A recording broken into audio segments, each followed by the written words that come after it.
Assalomu alaykum do'stlar, charchamayapsizlarmi, sog' salomatmisizlar? Bugun jamoat faoli va bloger Sirojiddin Media taxallusi bilan faoliyat yurituvchi Sirojiddin Odilov ishi jinoyat ishlari bo'yicha Jizzax shahar sudida birinchi sud jarayonlari boshlandi.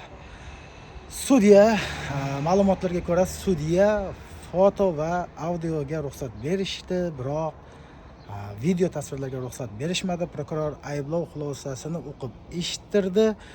Advokatlar 24-iyul sanasiga sud jarayonlarini qoldirishni iltimos qilishdi va bu qanoatlantirildi. Shunaqa yangilik, bu yangilikni hozir sizlarga aytib o'taman.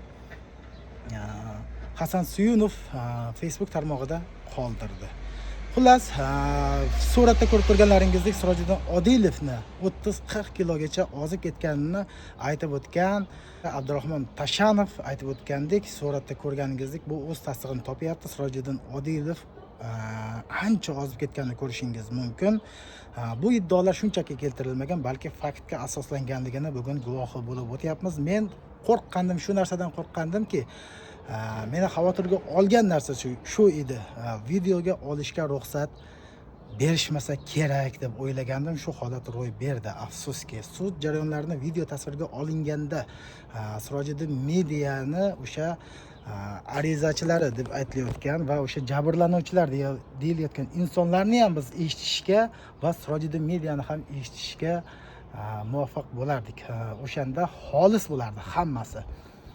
Hozir ham noxolis, xolis ketyapti deb ayta olmaymiz. Hozircha menda boshqa sud jarayonlari bo'yicha ma'lumotlar yo'q. Hozircha shu yangiliklar bo'lsa yana sizlarga yetkazib qo'yamiz. Sud jarayonlari boshlandi. Endi keyingi sud jarayonlari 24-iyul sanasiga. Sizlardan bitta iltimos, faqat duo qilib qo'yingizlar. Sizlarning duolaringiz albatta, biringizning duoingiz albatta ijobat bo'lishi mumkin. Hammalaringizga rahmat. Bizni kuzatib borishda davom eting.